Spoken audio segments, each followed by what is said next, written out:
Quantum numbers. Quantum numbers topic में हम ये स्टडी करेंगे कि जो इलेक्ट्रॉन होता है एटम में वो कहाँ पे प्रेजेंट होता है, उसकी पूरी इंफॉर्मेशन जो होती है इलेक्ट्रॉन की वो प्रोवाइड की जाती है थ्रू द नंबर्स। ये नंबर्स हैं सेट ऑफ 4 नंबर्स। ये हमें हेल्प करते हैं कंप्लीट इंफॉर्मेशन देने में फॉर एन इलेक्ट्रॉन। उसकी लोकेशन बताते हैं, ये एनर्जी बताते हैं, किस ऑर्बिटल में इलेक्ट्रॉन है, शेप क्या है उसकी ऑर्बिटल की, और उस ऑर्बिटल की ओरिएंटेशन क्या है। ये सारी इंफॉर्मेशन हमें मिलती है 4 नंबर से। उन नंबर्स को बोला जाता है क्वांटम नंबर्स। ये 4 क्वांटम नंबर्स कौन से क्वांटम नंबर्स हैं? प्रिंसिपल क्वांटम नंबर, पहला जो क्वांटम नंबर है उसको क्या कहते हैं? Principal quantum number. और प्रिंसिपल क्वांटम नंबर को डिनोट किया जाता है बाय अ सिंबल एन के साथ, इसको रिप्रेजेंट किया जाता है। अब प्रिंसिपल क्वांटम नंबर जो है ये हमें क्या बताता है? ये बताता है एनर्जी शेल या एनर्जी लेवल, जिसको हम ऑर्बिट भी कहते हैं, ऑफ एन इलेक्ट्रॉन। इलेक्ट्रॉन किस एनर्जी लेवल में है या किस एनर्जी शेल में है, उसकी इंफॉर्मेशन हमें मिलती है प्रिंसिपल क्वांटम नंबर से। और जैसे कि यहाँ मैंने लिखा है, इसको डिनोट किया जाता है बाय अ लेटर एन। और जो एन है, एन की वैल्यूज़ क्या होती हैं? Values of n are 1 2 3 4 and so on, except for zero. इसकी ज़ीरो वैल्यू जो नहीं होती है। अब प्रिंसिपल एनर्जी लेवल जो होता है उसको हम के एल एम एन इन सिंबल के साथ भी डेजिग्नेट कर सकते हैं। 1 2 3 4, या हम क्या यूज़ कर सकते हैं इसके लिए? डेजिग्नेशंस के एल एम एन भी हम यूज़ कर सकते हैं, स्टार्टिंग फ्रॉम द न्यूक्लियस। जो न्यूक्लियस के अराउंड पहला शेल होएगा, फॉर एग्जांपल ये हमारा न्यूक्लियस है। अब न्यूक्लियस के अराउंड जो सबसे पहला शेल है, इसकी एन वैल्यू होएगी 1, या इसको हम कौन सा शेल कहेंगे? के शेल कहेंगे। इसके बाद जो सेकंड शेल होएगा उसकी एन की वैल्यू हम क्या लेंगे? 2 लेंगे, या इसको डेजिग्नेट करेंगे बाय अ सिंबल एल। इस तरीके से के एल एम एन ये सारे के सारे क्या होते हैं? शेल्स होते हैं। अब प्रिंसिपल क्वांटम नंबर हमें और क्या क्या इंफॉर्मेशन प्रोवाइड करता है? पहली इंफॉर्मेशन तो ये है, अगर सपोज करो इलेक्ट्रॉन इस शेल में है, एल में है, तो न्यूक्लियस से इलेक्ट्रॉन तक का डिस्टेंस जो है वो हमें पता चल जाता है from a principal quantum numbers. तो हम ये लिख सकते हैं कि it gives the average distance of the electron from the nucleus. तो एक तो हमें ये इंफॉर्मेशन मिल जाती है। दूसरी इंफॉर्मेशन हमें मिलती है, अगर इलेक्ट्रॉन इस फॉर एग्जांपल एल शेल में है तो उसकी एनर्जी क्या होएगी। जैसे हाइड्रोजन एटम का हमारे पास फॉर्मूला था एनर्जी कैलकुलेट करने का, it completely gives the energy of the electron in hydrogen atom and hydrogen like particles कह सकते हैं, जिनमें एक इलेक्ट्रॉन होता है like hydrogen. Hydrogen like particles means 1 electron जिनके पास होता है। और वो एनर्जी का फॉर्मूला हमारा जो है वो है E n is equal to -2 pi square me4/n² h², जहाँ m क्या है? मास ऑफ इलेक्ट्रॉन, e क्या है? चार्ज हमारे पास आता है, h क्या है? प्लैंक्स कांस्टेंट है, और n होता है शेल। तो अगर हमें फर्स्ट शेल की एनर्जी कैलकुलेट करनी है तो यहाँ पे n की वैल्यू को क्या फिल करेंगे? 2। अगर सेकेंड शेल की हमने कैलकुलेट करनी है तो n की वैल्यू क्या हो जाएगी? 2 हो जाएगी। तो सबसे लोएस्ट एनर्जी किसकी होएगी? लोएस्ट एनर्जी होएगी जो शेल सबसे क्लोज होएगा न्यूक्लियस के, मीन्स के शेल की। लोएस्ट एनर्जी किस शेल की है? के शेल की है। जैसे हम न्यूक्लियस से दूर जाएंगे वैसे से एनर्जी क्या होती जाएगी? इंक्रीज होती जाएगी। तो इस एनर्जी का सीक्वेंस जो ऑर्डर हम ऐसे लिख सकते हैं, के शेल की energy lowest than L, L की लेस देन एम है, एन की लेस देन क्या है? एन। या ये लिख सकते हैं फर्स्ट शेल की energy less than second, second की less than third, and third की लेस देन क्या होती है? 4 होती है। तो हमें जो है ये इंपॉर्टेंट इंफॉर्मेशंस मिल जाती हैं from the principal quantum number से। ये हो गया हमारा फर्स्ट क्वांटम नंबर। अब प्रिंसिपल क्वांटम नंबर के बाद आते हैं नेक्स्ट क्वांटम नंबर पे, सेकंड क्वांटम नंबर, जिसको कहते हैं एजीम्यूथल क्वांटम नंबर, और इसको कहते हैं एंगुलर मोमेंटम और इसको सबसाइडरी क्वांटम नंबर भी कहते हैं। इसके अलावा इसको सेकेंडरी क्वांटम नंबर भी कहा जाता है और इसकी जो डेजिग्नेशन है वो है एल के साथ इसको डेजिग्नेट किया जाता है। अब ये क्वांटम नंबर टॉपिक समझाने के लिए मैं एग्जांपल ले रही हूँ स्कूल की। अगर हम स्कूल में किसी स्टूडेंट को लोकेट करना चाहते हैं, पता लगाना चाहते हैं कि ये बच्चा कहाँ पे बैठा हुआ है इस टाइम पे, तो हमें क्या पता होना चाहिए? सबसे पहले ये पता होना चाहिए कि ये जो स्टूडेंट है वो किस क्लास को बिलोंग करता है। तो मैं प्रिंसिपल क्वांटम नंबर को ले रही हूँ एक तरीके से क्लास। तो हमें प्रिंसिपल क्वांटम नंबर से ये पता चल जाता है कि जो स्टूडेंट है वो किस क्लास में बैठा हुआ है, इलेक्ट्रॉन जो है वो किस शेल में बैठा हुआ है। तो क्लास हमारे पास कैसे है? शेल की तरह है। अगर हमने कहा है कि ये इलेक्ट्रॉन की जो शेल की वैल्यू है, एन की वैल्यू है, वो एम है, तो हमें क्या पता चला कि ये थर्ड शेल में। ऐसे ही हम कह देते हैं कि अगर हमें स्टूडेंट का लोकेट करना है कि स्टूडेंट कहाँ पे बैठा हुआ है, तो हम कहते हैं एन वैल्यू 3 है। एन 3 का मतलब हम क्या कहेंगे कि ये थर्ड क्लास को बिलोंग करता है ये स्टूडेंट जो है। तो ये पूरे टॉपिक के लिए क्वांटम नंबर के लिए मैं एग्जांपल ले रही हूँ, स्कूल की एग्जांपल ले रही हूँ, जिसमें हमने स्टूडेंट को लोकेट करना है यहाँ पे। और एन हमारा क्या डिनोट कर रहा है? क्लास को डिनोट कर रहा है कि हमें इससे क्या पता चल जाता है कि जो स्टूडेंट है वो किस क्लास में है इस स्कूल में। तो सिमिलरली एन की वैल्यू से, प्रिंसिपल क्वांटम नंबर से हमें ये पता चल जाता है कि इलेक्ट्रॉन किस शेल में है इस एटम के। और एजीम्यूथल और एंगुलर मोमेंटम या एंगुलर क्वांटम नंबर्स जो होते हैं ये हमें क्या बताते हैं? एक्चुअल में जो शेल्स होते हैं वो फर्दर डिवाइड करते हैं into the sub shells. Shells किस में डिवाइड करके? फर्दर सब शेल्स में डिवाइड करके, जैसे क्लासेस फर्दर डिवाइड कर जाती हैं इनटू सेक्शंस में। तो अगर हमें स्टूडेंट को लोकेट करना है तो क्लास के बाद हमें उसका सेक्शन पता होना चाहिए। तो यहाँ पे भी अगर हमें इलेक्ट्रॉन को लोकेट करना है तो शेल के बाद हमें उसका सब शेल जो है वो पता होना चाहिए कि इलेक्ट्रॉन किस सब शेल में है फॉर दिस गिवन शेल में। अब इस क्वांटम नंबर से हमें क्या क्या इंफॉर्मेशन मिलती है? एक तो हमें पता चल जाता है number of sub shells present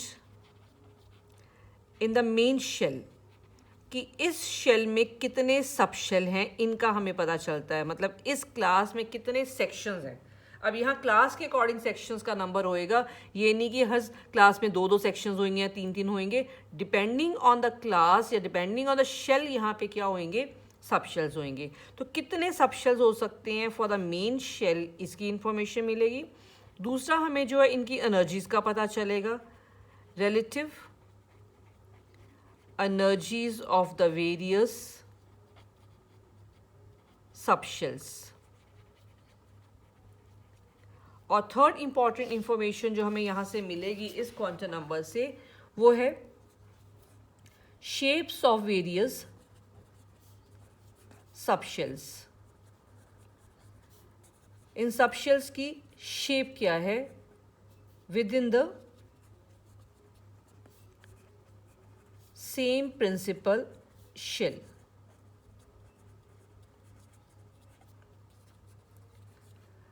इस क्वांटम नंबर को डिनोट करते हैं बाय अ लेटर एल के साथ। अब इसकी वैल्यूज़ क्या हैं? Values of L they start from zero से लेके n-1 तक जो है एल की वैल्यूज़ जाएंगी। जैसे फॉर एग्ज़ाम्पल हम फर्स्ट शेल लेते हैं, पहला शेल हमने लिया, पहला शेल का मतलब के शेल हमने लिया। अब के शेल अगर है तो इसकी एन की वैल्यू क्या है? 1 होती है। ऐसे अगर हम लेते हैं सेकंड शेल, तो सेकंड शेल को हम डिनोट करते हैं बाय लेटर एल और इसका मतलब एन की वैल्यू क्या है? इसके लिए 2 है। फॉर थर्ड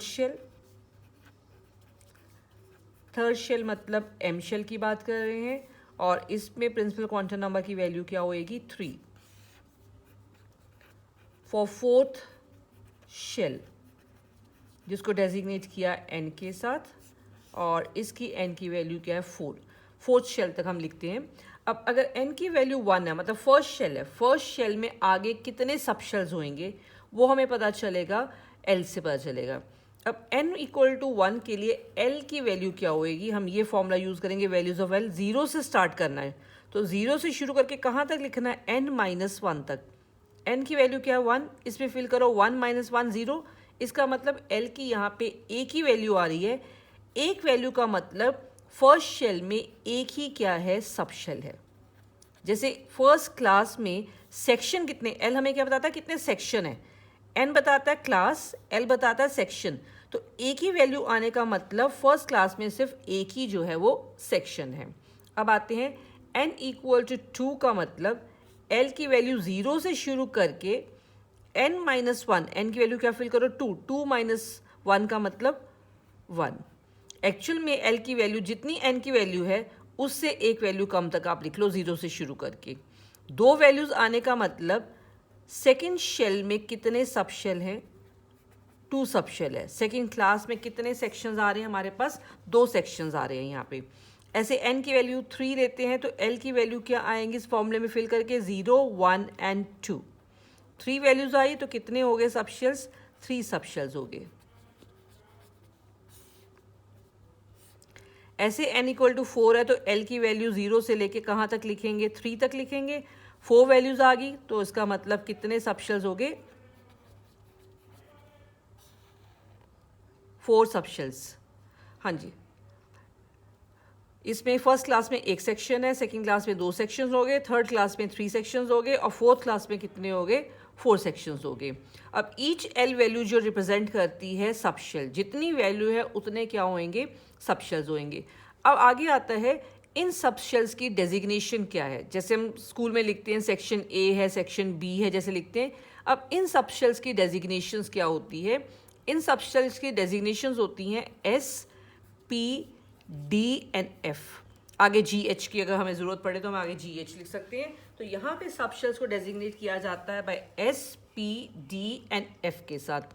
ये जो यहाँ पे हम नोटेशंस यूज़ कर रहे हैं s, p, d and f, ये इनिशियल लेटर्स हैं for the word sharp, principal, diffused और एफ आता है फ्रॉम अ वर्ड फंडामेंटल। इन एक्चुअली वर्ड्स को पहले यूज़ किया जाता था डिस्क्राइब करने के लिए स्पेक्ट्रल लाइंस को। तो इनका फर्स्ट जो लेटर वो लिया गया S, p, d and F लिया गया है, किसके लिए, सब शेल्स को डेजिग्नेट करने के लिए लिया गया है। अब वैल्यू ऑफ एल अगर 0 है, 1 है, 2, 3, 4, हमने एल की वैल्यू यहाँ तक 3 तक लिखी है। अब वैल्यू ऑफ एल अगर इतनी है हमारे पास तो डेजिग्नेशन क्या होएगी इस सब शेल की, designation of sub shell, value of l, designation of sub shell. अगर तो एल की वैल्यू 0 है तो उस सब शेल की डेजिग्नेशन क्या होएगी एस। अगर एल की वैल्यू 1 है तो डेजिग्नेशन क्या होएगी पी, 2 के लिए डी और 3 के लिए क्या डेजिग्नेशन होएगी, एफ डेजिग्नेशन होएगी। देखो अब इसका मतलब क्या हुआ, जैसे यहाँ पे हमने लिखा है n की वैल्यू 1 है, l की वैल्यू क्या है 0, इसका मतलब एक ही उसमें क्या है सब शेल, और वो कौन सा सब शेल होएगा, एस सब शेल। उसको क्या बोलेंगे, एस सब शेल बोलेंगे। बिकॉज l की वैल्यू 0, 0 के लिए हमने डेजिग्नेशन क्या देनी है, एस देनी है। ऐसे l इज इक्वल टू 0 है और 1 है। जब l इक्वल टू 0 है तो वो हमारा कौन सा वाला सब शेल होएगा, s, लेकिन जिसमें l की वैल्यू 1 होएगी वो कौन सा हो जाएगा, p सब शेल हो जाएगा। तो इसका मतलब सेकेंड शेल में 2 सब शेल आ रहे हैं, एक s सब शेल आएगा और दूसरा वाला हमारे पास कौन सा आएगा, p सब शेल आएगा। ये l इक्वल टू 0 वैल्यू वाला है और ये l इक्वल टू 1 वैल्यू वाला है। ऐसे l इक्वल टू 0 के लिए s सब शेल आएगा, जिसमें l की वैल्यू 1 है वो p सब शेल है, और जिसकी l की वैल्यू 2 है वो कौन सा वाला सब शेल हो जाएगा, l वैल्यू 2 का मतलब d सब शेल। ये L0 के लिए, for L1 L equal to 2 के लिए। अब यहाँ पे 4 सब शेल्स आ रहे हैं, 0 के लिए, 1, 2 और 3 के लिए डेजिग्नेशन हैं S sub shell, P sub shell, D sub shell and L equal to 3 के लिए हमने क्या लिखना है, F सब शेल्स। ये इस सब शेल्स की क्या है, डेजिग्नेशंस है। इसका मतलब क्या हुआ, जो हमारे पास फर्स्ट क्लास है उसमें एक ही क्या है, सेक्शन, और उस सेक्शन को हम क्या लिखेंगे, एस सेक्शन। लेकिन किस क्लास का ये फर्स्ट सेक्शन है, ये फर्स्ट क्लास का फर्स्ट सेक्शन है, एस सेक्शन, तो इसको हम लिखते हैं 1s सबशेल। ये कौन सा सबशेल है, 1s सबशेल है। अब ये जो है हमारे पास सेकंड क्लास के सबशेल्स आ गए, सेकंड क्लास के क्या आगे, सेक्शंस आ गए। इसको लिखेंगे सेकंड क्लास का एस सेक्शन, और ये क्या है हमारे पास, सेकंड क्लास का पी सेक्शन। ऐसे ये थर्ड क्लास का एस सेक्शन, थर्ड क्लास का पी सेक्शन, और ये थर्ड क्लास का कौन सा सेक्शन है, डी सेक्शन है। दिस इज फोर्थ क्लास का एस सेक्शन, फोर्थ क्लास का पी सेक्शन, फोर्थ का डी सेक्शन, और फोर्थ क्लास का कौन सा सेक्शन है, एफ सेक्शन है। अब फर्दर इनको समझने के लिए ऐसे करते हैं, ये हमारे पास सपोज हम लेते हैं ये न्यूक्लियस, न्यूक्लियस के अराउंड हमारे पास क्या है, ये शेल्स हैं। लेकिन हमने क्या पढ़ा कि शेल्स आगे हमारे क्या कर रहे हैं, डिवाइड कर रहे हैं। इसको ले लेते हैं फर्स्ट शेल, ये second shell, this is third shell, और ये कौन सा वाला है हमारे पास, फोर्थ शेल है। लेकिन आगे जब ये डिवाइड करते हैं, हमने पढ़ा है कि ये आगे एक ही सेक्शन बनाता है, तो ये आगे डिवाइड नहीं किया, यही जो क्लास है यही क्या है, इसका सेक्शन है। और ये कौन सा सेक्शन है, ये 1s सेक्शन है, इसको 1s लिख देते हैं। n = 2 में कितने सेक्शंस आ रहे हैं, 2। तो इस क्लास में हमारे पास ये दो सेक्शंस बन गए, एक ये जो ऑलरेडी बनाया हुआ, एक हम यहाँ बना लेते हैं इसको इस तरीके से। तो ये पहले वाला जो है रेड वाला, ये इसको हम 2s सेक्शन लिखते हैं, और ये इसका कौन सा सेक्शन हो गया, 2p सेक्शन हो गया। ऐसे जब n की वैल्यू 3 है तो कितने सेक्शंस आ रहे हैं, यहाँ पे 3 सेक्शंस आ रहे हैं, तो ये फर्दर डिवाइड कर जाता है इनटू द 3 सेक्शंस में डिवाइड कर जाता है ये वाला शेल। एक की वैल्यू यहाँ पे 3s है, एक की 3p है, एक कौन सा है, 3d है। और n = 4 में हमारे पास कितनी वैल्यूज आ रही थी, 4। तो इसमें कितने सेक्शंस बन जाते हैं, टोटल 4 सेक्शंस बन जाएंगे। इनको हम डेजिग्नेट कैसे करेंगे, 4s, 4p, 4d और 4f से जो है इसको डेजिग्नेट करेंगे। तो पहले तो हम सिर्फ ये पढ़ रहे थे कि शेल्स हैं, हमने ये स्प्लिटिंग नहीं पढ़ी थी कि आगे इनमें सब शेल्स बन रहे हैं। तो एक्चुअल में शेल्स के आगे क्या हो जाती है, डिवीजन, सब शेल्स बन जाते हैं। तो इलेक्ट्रॉन इस शेल में नहीं है, इस शेल के कौन से सब शेल में है, ये भी अब हमें पता चल जाता है फ्रॉम द क्वांटम नंबर्स। अब जो स्पेक्ट्रम हमारे पास आता था उसमें हमने पढ़ा था बोहर्स मॉडल की लिमिटेशन में कि जो स्पेक्ट्रम में लाइंस हैं वो फर्दर डिवाइड करती हैं। वो लाइंस क्यों डिवाइड करती थी, बिकॉज शेल आगे किन में डिवाइड कर रहे हैं, सब शेल में। ये इन्फॉर्मेशन पहले हमारे पास अवेलेबल नहीं थी, इसलिए हम वहाँ पे एक्सप्लेन नहीं कर पाए कि जो लाइंस आ रही हैं स्पेक्ट्रम में वो फर्दर डिवाइड क्यों करती हैं जब हम इस एटम को मैग्नेटिक या इलेक्ट्रिक फील्ड में प्लेस करते हैं। तो वो जो स्प्लिटिंग है वो किस वजह से हो रही है, बिकॉज आगे शेल्स किस में डिवाइड कर रहे हैं, सब शेल्स में डिवाइड कर रहे हैं। तो ये हमारे पास इंफॉर्मेशन अवेलेबल है किसके लिए, for the sub shells from which quantum number, from the azimuthal quantum number. एक चीज़ और इसमें आएगी, ये जो ऑर्बिटल्स आ रहे हैं इसमें से सबसे पहले यहाँ पे s ऑर्बिटल आएगा, फिर s सबशेल आएगा, p सबशेल आएगा, फिर d आएगा, फिर f आएगा। मतलब पहले जो एनर्जी है वो s सबशेल की है, फिर p की है, s p आगे d, s p d और f। तो हम ये कह सकते हैं कि s सबशेल की एनर्जी जो है वो कम है, देन p की कम है, देन d की कम होती है, देन द f सबशेल। तो ये सारे के सारे जो सबशेल्स हैं किसी भी शेल के वो एक ही एनर्जी लेवल पे नहीं होते हैं, इनकी एनर्जी जो है इंक्रीज करती है from s to p, p to d, d to f में क्या करती है, इंक्रीज करती है। So this is a second quantum number, angular और एजीम्यूथल क्वांटम नंबर। अब हम नेक्स्ट करते हैं इसके बाद थर्ड क्वांटम नंबर, जिसको हम कहते हैं मैग्नेटिक क्वांटम नंबर।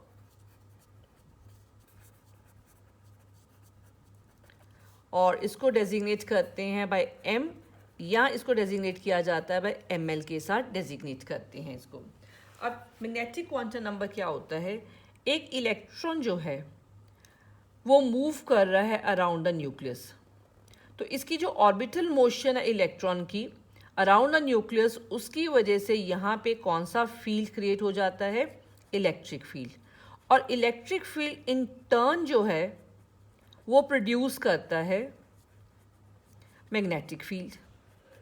कब ये प्रोड्यूस करेगा मैग्नेटिक फील्ड, जब यहाँ पे इलेक्ट्रिक फील्ड है due to orbital motion of an electron, और इस इलेक्ट्रिक फील्ड ने क्या क्रिएट कर दिया, इन टर्न मैग्नेटिक फील्ड को क्रिएट कर दिया।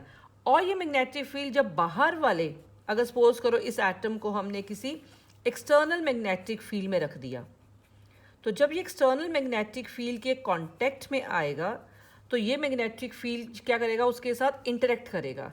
तो उसकी इंटरेक्शन से क्या होएगा, जो इलेक्ट्रॉन्स यहाँ मूव कर रहे थे सिमेट्रिकली अराउंड द न्यूक्लियस, वो किसी स्पेसिफिक पोजीशंस में जाके क्या हो जाते हैं, ज़्यादा अलाइन हो जाते हैं।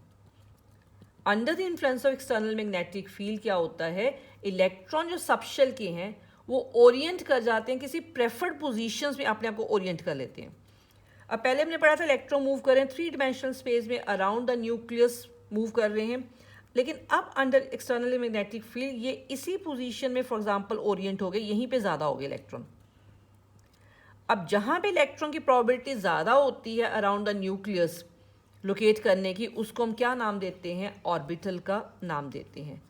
तो एक्चुअल में ये मैग्नेटिक क्वांटम नंबर जो हमें क्या बताएगा कि इलेक्ट्रॉन किस ऑर्बिटल में है, प्रेफर्ड पोजीशंस क्या है इलेक्ट्रॉन की इन अ सबशेल, इस सबशेल में किस पोजीशन पे जो है इलेक्ट्रॉन को फाइंड आउट करने की पॉसिबिलिटी जो है वो ज़्यादा है। तो हम ये कह सकते हैं शेल्स डिवाइड किए हमारे सबशेल्स में, और सबशेल्स आगे डिवाइड कर जाते हैं किन में, ऑर्बिटल्स में डिवाइड कर जाते हैं। तो हमें शेल की इंफॉर्मेशन पता चलती है प्रिंसिपल क्वांटम नंबर से कि इलेक्ट्रॉन जो है इस शेल में, शेल के बाद किस सबशेल में है वो इंफॉर्मेशन हमें मिलती है from the azimuthal quantum number. Subshells के बाद किस ऑर्बिटल में कहाँ पे इलेक्ट्रॉन ज़्यादा हैं उसकी इंफॉर्मेशन हमें मिलती है from magnetic quantum number. Shell हो गया क्लास, सबशेल हो गया हमारा सेक्शन। अब ऑर्बिटल क्या है, हमें सेक्शन पता चल गया कि ये स्टूडेंट इस सेक्शन में है। अब सेक्शन में आगे क्या है, रोज बनी हुई हैं, रोज में बच्चे बैठे हुए हैं वहाँ पे, वो जो रोज है, row is like a orbital. अब किस रो में स्टूडेंट बैठा हुआ है, और यहाँ पे भी रोज जो है वो अकॉर्डिंग टू सबशेल्स आएंगे कि कितनी रोज जो है इस सेक्शन में हो सकती हैं हमारी। तो पहले हम फाइंड आउट करेंगे कि कितनी रोज होती हैं। हर जो ऑर्बिटल में जो है 2 ही रो हो सकती हैं। कितनी रोज हो सकती हैं, पॉसिबल 2 ही रो हो सकती हैं। अब उस रो में जो स्टूडेंट है वो किस रो में बैठा हुआ है उसकी इंफॉर्मेशन हमें मिलेगी फ्रॉम मैग्नेटिक क्वांटम नंबर से हमें इंफॉर्मेशन मिलेगी। अब मैग्नेटिक क्वांटम नंबर जो है इसकी वैल्यूज़ क्या है, इसका सिंबल तो हो गया हमने लिया m। अब वैल्यूज़ क्या है इसकी, वैल्यूज़ ऑफ m ये डिपेंड करती हैं वैल्यूज़ ऑफ l पे। अब वैल्यू ऑफ l पे कैसे डिपेंड करती है, इट इज़ -l से लेके 0 to +l तक होती हैं। m की वैल्यूज़ क्या होती हैं हमारी, -l से शुरू करके 0 to +l तक हमें जाना, इतनी जो है वैल्यूज़ होंगी m की होंगी। अब मैग्नेटिक क्वांटम नंबर जो है अगर हम यहाँ पे लेते हैं for l equal to 0, l equal to 0 का मतलब हमने क्या लिखा था कि ये कौन सा सबशेल है हमारा, s सबशेल होता है। अब इसमें m की वैल्यू क्या आएगी, बिकॉज m की वैल्यू किस पे डिपेंडेंट है, l पे। l की वैल्यू यहाँ पे फिल करो, यहाँ पे l 0 है तो -0 to 0 to +0 मीन्स 0, तो m की वैल्यू क्या हुई 0। मतलब जब हमारे पास कौन सा वाला सबशेल होएगा, s सबशेल होएगा, तो उसमें एक ही क्या आएगा, ऑर्बिटल आएगा। एक ही क्या है उसमें ऑर्बिटल, बिकॉज m की क्या आ रही है, एक ही वैल्यू यहाँ पे आ रही है। इसका मतलब एक ही ओरिएंटेशन इसकी पॉसिबल है इन स्पेस। तो इसका मतलब जब भी हम s सबशेल लेते हैं तो उसमें एक ही ऑर्बिटल हो सकता है, और उस ऑर्बिटल को भी हम क्या बोलते हैं, s ऑर्बिटल बोलते हैं। उसको भी हमने सेम नाम दे दिया s ऑर्बिटल का। अब आते हैं फॉर l इक्वल टू 1, अगर l की वैल्यू 1 ले रहे हैं तो हम बात कर रहे हैं p सबशेल की। अब इसमें m की वैल्यू क्या होंगी, इसमें फिल करते हैं l इक्वल टू 1, तो ये हो गया -1 to 0 to +1 means -1 0 and +1। l equal to 1, p subshell में m की 3 वैल्यूज आ गई, मतलब p सबशेल में कितने ऑर्बिटल्स पॉसिबल हैं, 3 ऑर्बिटल्स पॉसिबल हैं। अब ये 3 ऑर्बिटल्स की डेजिग्नेशन हमें अलग अलग लेनी पड़ेंगी, बिकॉज ये 3 हैं। यहाँ पे तो हमने जो सबशेल था वही हमने क्या कह दिया, ऑर्बिटल। डेजिग्नेशन सेम रखी बिकॉज एक ही इसमें क्या आ रहा था, ऑर्बिटल। अब ये 3 ऑर्बिटल्स आ रहे हैं, अब इनकी डेजिग्नेशंस क्या होंगी, since this 3 orbitals are oriented along x axis, y axis और जेड एक्सिस में होते हैं। प्रोबेबिलिटी इलेक्ट्रॉन को लोकेट करने की किस में आ रही है, इसमें एक्स एक्सिस, वाई एक्सिस और जेड एक्सिस। तो उनके बेसिस पे हम इनको कॉमनली रेफर कर देते हैं as p x, p y and p z से। अगर m की वैल्यू 0 आ रही है तो हम उसको क्या लिख लेते हैं, पी जेड ऑर्बिटल, और अगर -1 होती है तो उसको पी वाई कहते हैं, अगर +1 है तो उसको हम क्या लिखते हैं, पी एक्स लिखते हैं। ये डेजिग्नेशन दे दी। मतलब क्लास के बाद जब हम सेक्शन के बाद रो में आएंगे, हम इसमें कहाँ चले गए, L = 1 मतलब पी सेक्शन में चले गए। जब पी सेक्शन में जाएंगे, किसी भी शेल के पी सेक्शन में जाएंगे तो हमें कितनी रोज मिलेंगी, 3 रोज मिलेंगी। अब इन 3 रोज की डेजिग्नेशन क्या देंगे, पी एक्स, पी वाई और पी जेड देंगे यहाँ पे। लेकिन जब हम L = 1 में जाते हैं, किसी भी एस सेक्शन में जाएंगे तो वहाँ पे हमें एक ही रो मिलेगी। जब हम पी सेक्शन में जाएंगे किसी भी क्लास के तो हमें कितनी रोज मिलेंगी, 3 रोज मिलेंगी, और इनको हम डेजिग्नेट क्या कर देंगे, पी एक्स, पी वाई और पी जेड से इसको डेजिग्नेट करेंगे। ऐसे अब हम आते हैं L = 2 पे। जब L = 2 है तो हम किसकी बात कर रहे हैं, डी सबशेल की बात करेंगे, डी सेक्शन की बात करेंगे। अब यहाँ पे L की वैल्यू को 2 फिल करो तो -2, -1, 0, +1, +2 कितनी वैल्यूज आ गई हमारे पास, यहाँ पे 5 वैल्यूज टोटल आ गई। इसका मतलब जब भी हम डी सेक्शन में जाएंगे तो उसमें कितनी रोज आएंगी, आगे 5 रोज आएंगी। इसका मतलब डी सबशेल में आगे कितने ऑर्बिटल्स होंगे, 5 ऑर्बिटल्स होंगे। अब इन ऑर्बिटल्स की डेजिग्नेशन हम क्या लेंगे, इनकी डेजिग्नेशन हमने करनी है।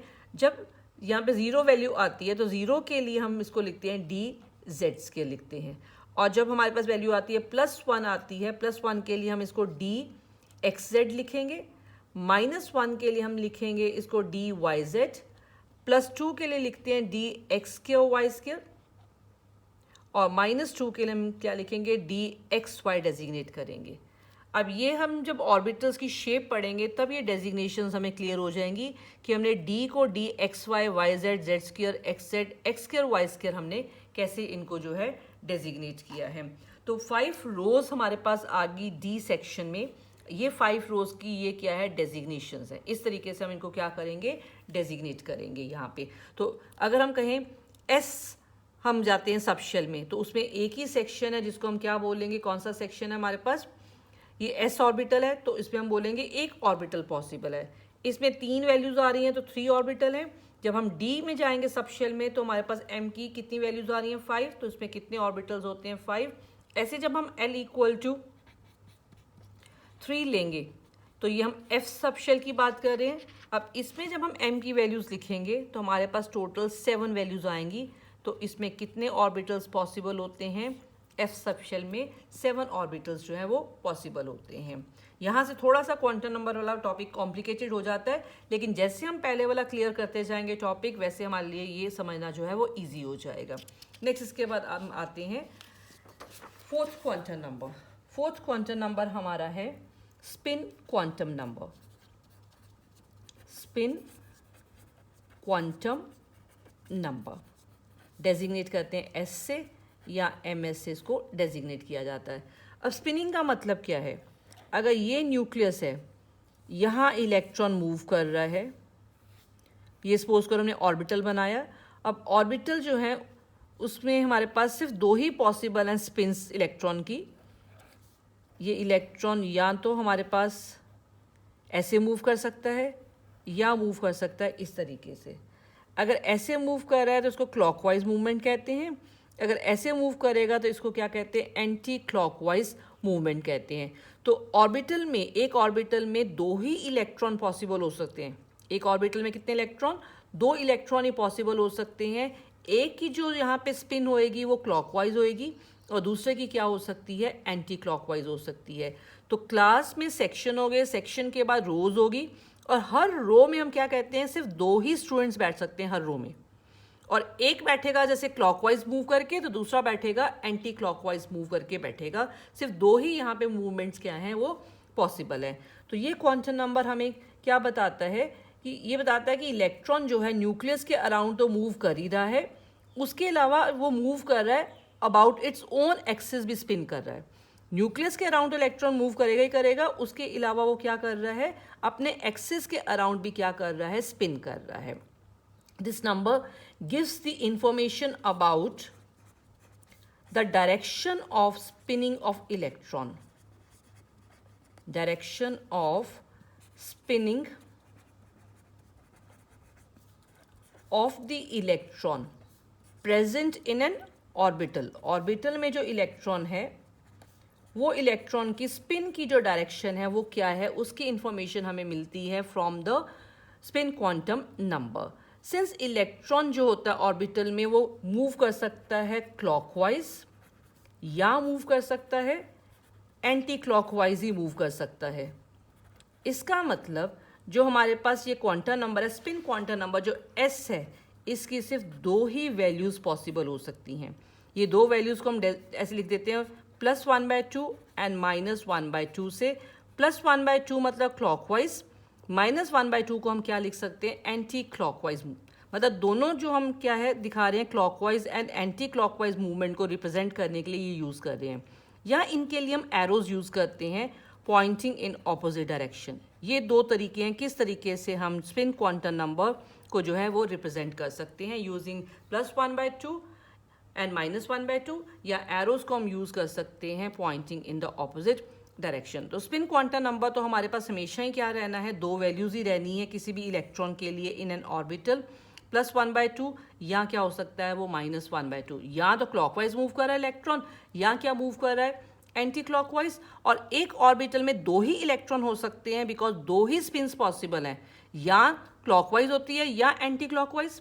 तो अगर दो इलेक्ट्रॉन आगे एक मूव कर रहा है क्लॉकवाइज तो दूसरे को मूव करना ही पड़ेगा एंटी क्लॉकवाइज मूवमेंट। ये हमारा टॉपिक हो गया क्वांटम नंबर्स, जिसमें हमने 4 क्वांटम नंबर्स को स्टडी किया, principal quantum number, azimuthal quantum number, magnetic quantum number and spin quantum number. Principal quantum number जो होता है वो हमें बताता है शेल के बारे में, इलेक्ट्रॉन किस शेल में है, शेल के बाद इलेक्ट्रॉन जो है वो किस सब शेल में है इस शेल के, बिकॉज शेल आगे डिवाइड करके सब शेल में, सब शेल्स आगे डिवाइड कर जाते हैं ऑर्बिटल में। तो इलेक्ट्रॉन किस ऑर्बिटल में इस सब शेल के, उसकी इंफॉर्मेशन। उसके बाद ये इलेक्ट्रॉन जो है इस ऑर्बिटल में मूव कर रहा है क्लॉकवाइज या एंटी क्लॉकवाइज। हम ये नहीं बता सकते हैं कि इलेक्ट्रॉन क्लॉकवाइज मूव कर रहा है कि एंटी क्लॉकवाइज, या क्लॉकवाइज होएगा या क्या होएगा एंटी क्लॉकवाइज ही ये मूव कर सकता है। लेकिन अगर दो इलेक्ट्रॉन है तो कौन सा क्लॉकवाइज या कौन सा एंटी क्लॉकवाइज मूव कर रहा है वो इन्फॉर्मेशन हम जो है नहीं प्रोवाइड कर सकते। तो ये 4 इन्फॉर्मेशंस जो है हमें इलेक्ट्रॉन के बारे में जो मिल रही हैं वो मिल रही हैं फ्रॉम द क्वांटम नंबर से हमें मिल रही है। पहले हमें क्लास का पता चला, क्लास के बाद हमें सेक्शन का पता चला, सेक्शन के बाद ये पता चला किस रो में ये स्टूडेंट बैठा हुआ है, उसके बाद हर रो में कितने हो सकते हैं, सिर्फ 2 ही स्टूडेंट बैठ सकते हैं, जिनमें से एक बैठेगा क्लॉकवाइज मूव करके और एक बैठेगा हमेशा एंटी क्लॉकवाइज मूव करके ही बैठेगा। तो ये सारी इन्फॉर्मेशन जो हमें मिल रही है that we get it from the quantum numbers topic से हमें मिलती है।